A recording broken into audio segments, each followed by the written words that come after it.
Assalamualaikum warahmatullahi wabarakatuh. Berjumpa lagi dengan saya Bu Yuchan.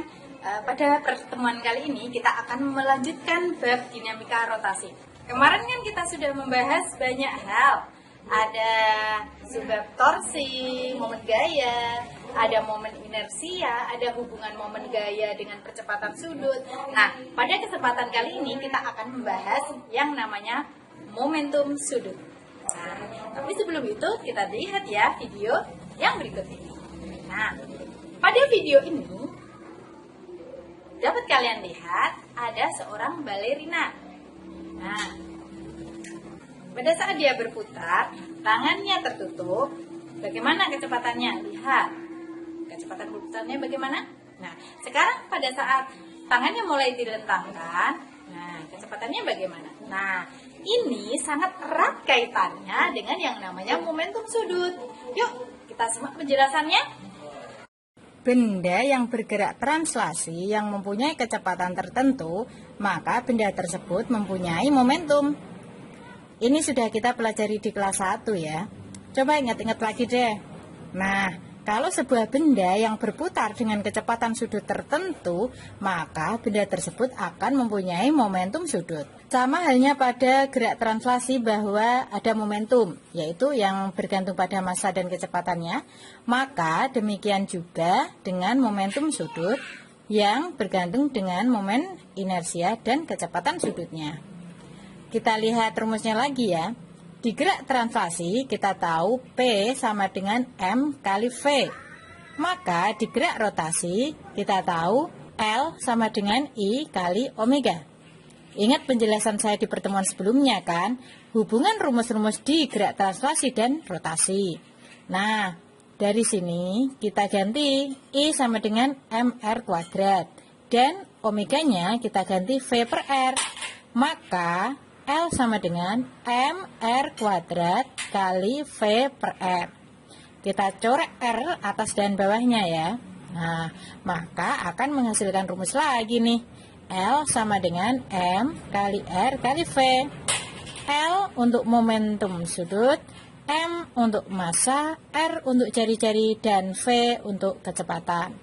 Jika kita perhatikan seorang balerina saat berputar dengan tangannya yang tertutup, maka dia akan berputar lebih cepat jika dibandingkan dengan saat balerina tersebut berputar dengan tangan terlentang. Kenapa demikian? Kalau di gerak translasi ada hukum kekekalan momentum atau P itu tetap, maka di gerak rotasi ada hukum kekekalan momentum sudut atau L-nya tetap. Nah, pada balerina ini sesuai dengan hukum kekekalan momentum sudut. Jika momen inersia I-nya itu besar, nah, yang dalam kondisi ini adalah balerina telentang, maka kecepatan sudutnya atau omeganya menjadi kecil.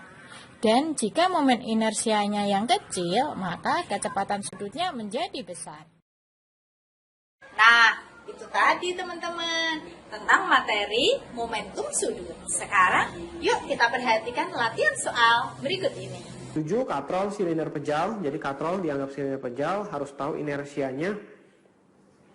Ya, inersia dari silinder pejal adalah 1/2 M katrol kali R kuadrat gitu ya.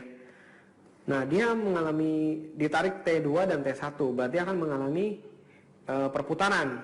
T1 lebih besar, maka dia akan mutar ke searah jarum jam. Ya, sama sigma torsi adalah I kali alfa lagi. Torsi yang menyebabkan berputar adalah T1 minus T2 dikali jarak dari T1 ke pusat adalah R, T2 ke pusat juga R, berarti sama ya. T1 min T2 kali R, I-nya adalah setengah kali MR kuadrat kali alfa. Ya. Yang ditanya adalah percepatan sudut lagi. T1-nya 40, T2-nya 30 kali R. Nah, ini R-nya bisa kita coret 1 ya. Sama dengan setengah kali massa katrolnya adalah 4 kilo, R-nya adalah 0,1 kali alfa gitu ya. Maka diperoleh alfanya adalah 50 radian per second kuadrat. 50 radian per second kuadrat, jawabannya adalah yang C. Nah, kalian harus tahu alfa itu adalah percepatan sudut, dapatnya dari percepatan linear per R. Ini juga bisa dirubah ke percepatan linear. Oke, nomor 9, dua buah katrol dengan jari-jari masing-masing ada 20 cm dan 50 cm. Jadi beda ya jari-jarinya. Momen inersia katrol total 1,8 kg/m², dua buah benda masing-masing beratnya W1 40 Newton dan W2-nya 20 Newton digantung pada sistem katrol. Jadi W1 lebih berat daripada W2, ini 40, ini 20. Pasti bendanya akan bergeraknya ke arah W1 ya. Hitunglah percepatan sudut katrol. Nah, di sini berarti kita harus analisa satu-satu gaya yang bekerja apa aja. Ya, di benda 1 ada T1 ke atas dan W1 ke bawah. Di benda 2 juga T2 ke atas, W2 ke bawah. Nah, di katrol di sini ada T2 dan T1. Katrolnya ikut muter ya. Analisa satu-satu. Berarti benda 1. Benda 1 sigma FY-nya adalah M1 dikali A1 ya. Percepatannya beda antara benda 1 sama benda 2 karena katrolnya beda. Sigma FY-nya berarti yang membuat benda 1 turun ke bawah itu W1 dikurang dengan T1 sama dengan M1 dikali. Nah, kalau katrol ditumpuk yang sama itu adalah alfanya ya. Jadi A1 adalah alfa kali R1, A2-nya adalah alfa kali R2. Jadi A1 saya ganti langsung alfa kali R1. R1-nya itu yang lebih besar ya, yang 50 cm nanti. Berarti nih kalau saya masukin angkanya 40 dikurang T1 sama dengan M1-nya 4 kali alfa kali R1-nya 0,5, satuannya dalam meter. Berarti T1-nya adalah 40 kurang 2 alfa. Nggak bisa diapa-apain, kita harus pindah ke benda 2. Benda 2 berarti sigma FY-nya adalah M2 kali A2. Berarti T2 dikurang W2 sama dengan M2 kali alfa kali R2 gitu ya. T2 dikurang 20 sama dengan M2-nya 2 kali alfa kali R2-nya 0,2. Nah, ini dapat T2-nya 20 tambah 0,4 alfa. Nggak bisa diapa-apain, berarti kita harus pindah ke sistem katrolnya.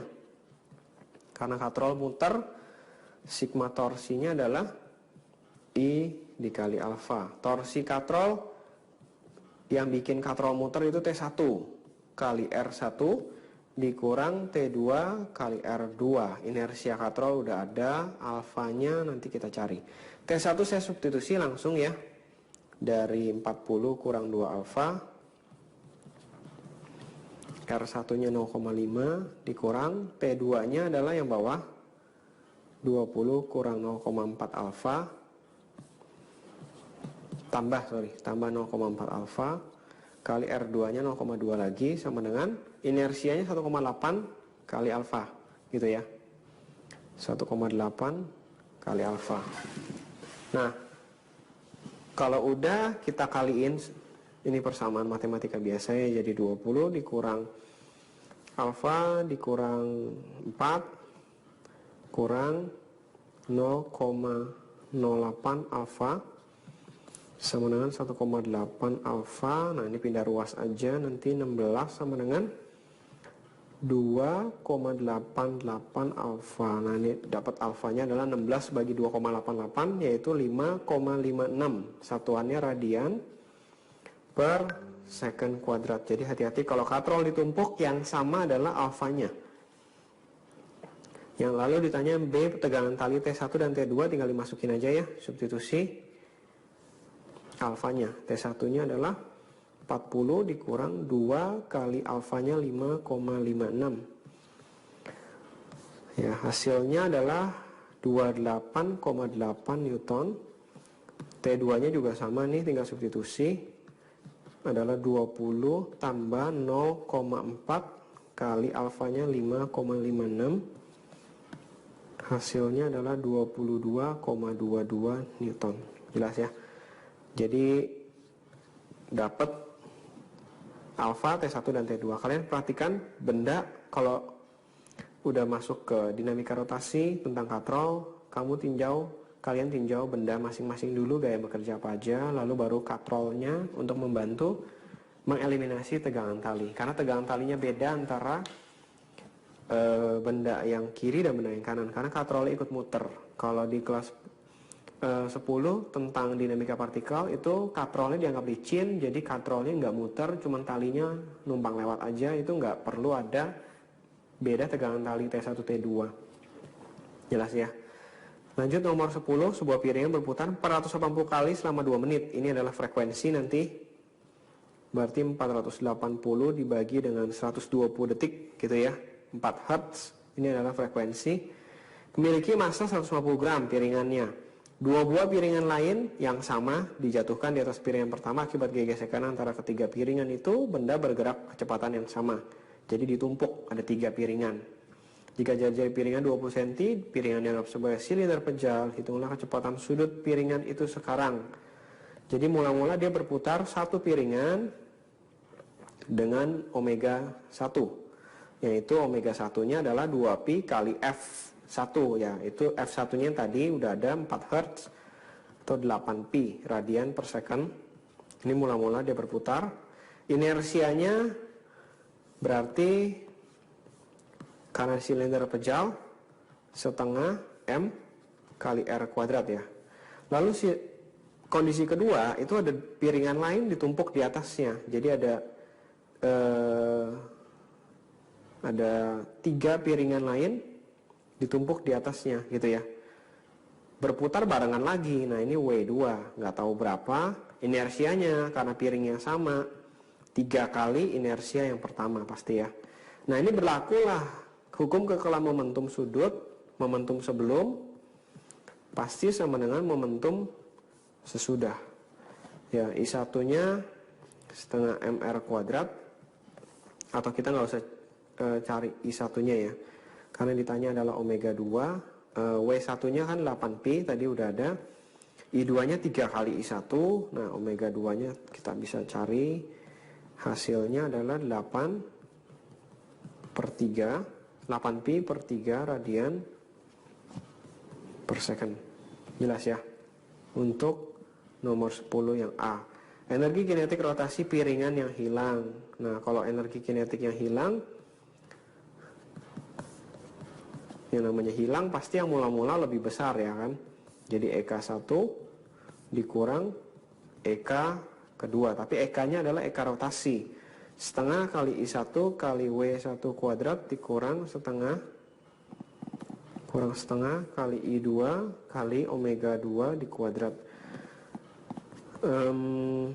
I1-nya setengah mr kuadrat ya, ini harus dihitung mau nggak mau. Setengah kali M, M-nya 0,15 kilo kali R, R-nya adalah 0,2 di kuadrat, setengah mr kuadrat kali omega 1, omega 1 nya 8pi kalian kuadrat dikurang setengah kali I2. I2-nya adalah 3 kali I1, 3 kali setengah M kali R kuadrat gitu ya. Lalu dikali dengan omega 2 kuadrat, saya tulis di bawah, 8pi per 3 di kuadrat. Oke, ini dihitung satu-satu sih. Hasilnya ini kalau dalam pi 0,064 pi kuadrat. Pi-nya enggak saya ganti, kalau pi-nya diganti jadi 0,64. Satuan EK adalah joule. Jelasnya nomor 10. EK yang hilang mula-mula dikurang yang akhir. Nah, itu dia penjelasan tentang momentum sudut dan contoh-contoh latihan soalnya. Nah, sekarang Bu Yuchan pamit dulu. Kita bertemu di pertemuan yang selanjutnya. Assalamualaikum warahmatullahi wabarakatuh.